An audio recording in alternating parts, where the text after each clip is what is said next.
You're going mad. All it takes is one bad day. The Killing Joke, one of my favorite graphic novels of all time. Whoa, how original. It's finally brought to the big screen and animated for all of us to see. And I was one of the lucky people to actually see it in theaters. Not to say, wow, there are a few slight problems with the movie. Overall, this was a really enjoyable experience. I'm glad I saw this. Getting into the story of the movie, it's basically the same as the graphic novel for its last half of the movie, but surprisingly, we have a huge new chunk.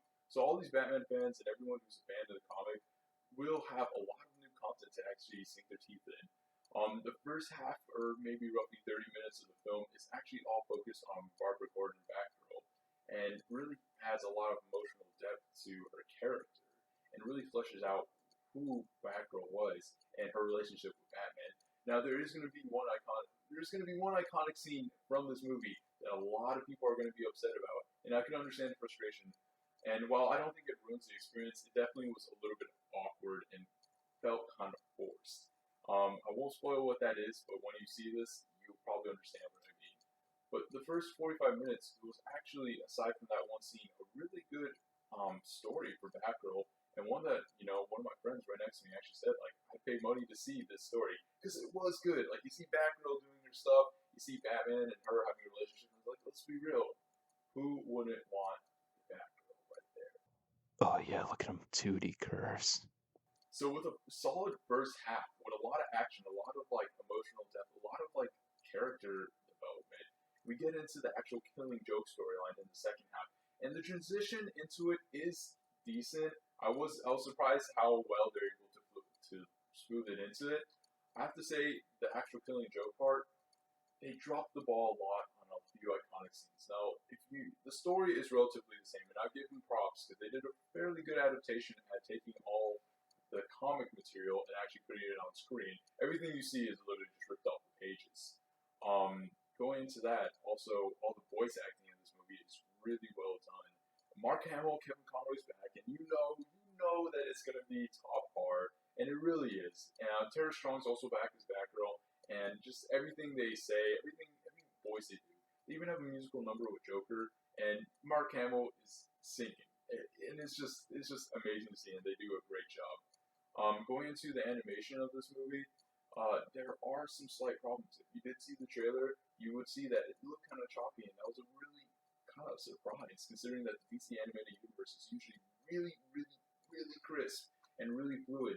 And seeing that a movie that's going to be taking The Killing Joke, one of the biggest stories of all time, it's really surprising to see that animation wasn't as good as I thought. Now, it's definitely not as bad as the trailer, and all the action scenes are made out pretty well and still well choreographed, and it seems fluid enough.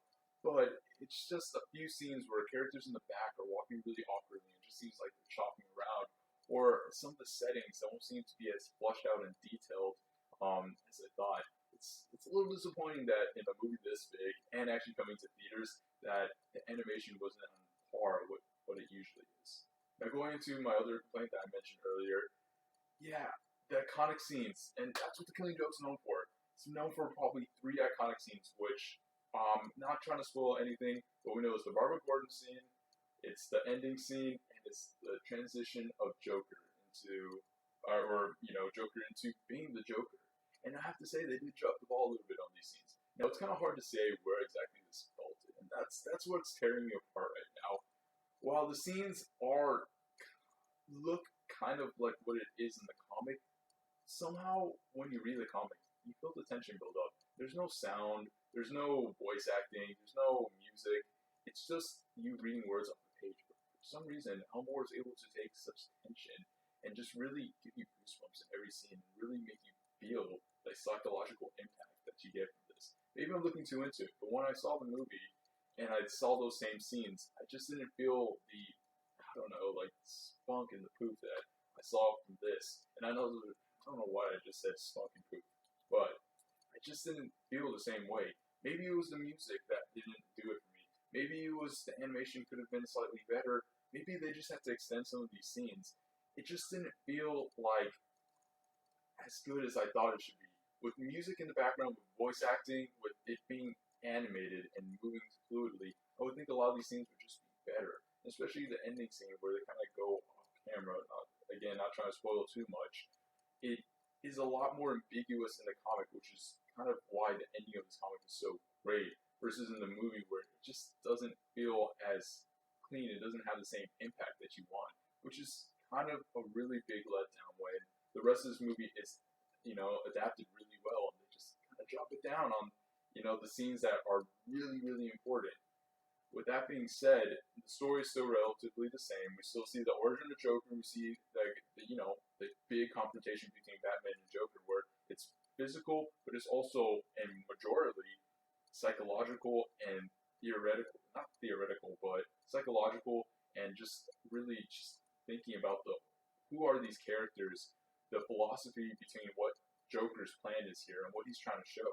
How somebody can go crazy with just one bad day, as he did.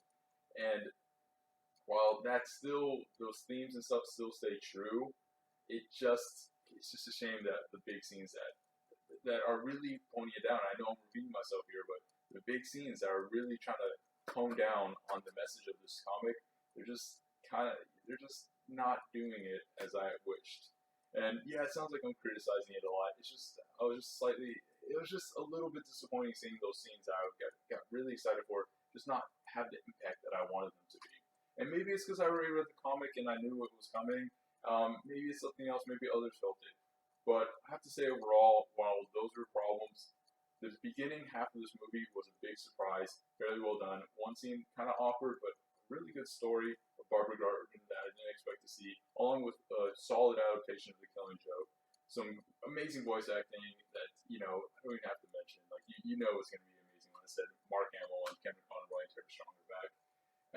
But overall, I will say it was enjoyable. If you're a fan of the comic, if you're a fan of DC Universe in general, or if you just have no clue what any of this is, and you're just a Batman fan, or just a comic book fan, go watch this.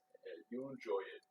And while there are some slight slip-ups, and I wish they could have done that slightly better, I'll still say this movie is a solid 8 out of 10. A great movie. Not the best DC animated movie ever, which I was kind of hoping it would be, but still a really great addition to the universe, and glad I had a chance to see it in the theaters. It was just an amazing experience. Thanks so much for watching. If you've seen The Killing Joke, let me know what you think of the movie. Tell me if it's a good adaptation. If you haven't read the comic, let me know if you think, aside from that, it's a great movie. I'm curious what other people are thinking for this. If you like anything I have to say in this video, please like, comment, subscribe. For more comic book movie reviews, comic reviews, game reviews, and just Batman. Just Batman. And thanks so much again, and I'll see you all next time. Thanks. It's Baja Irish Rico.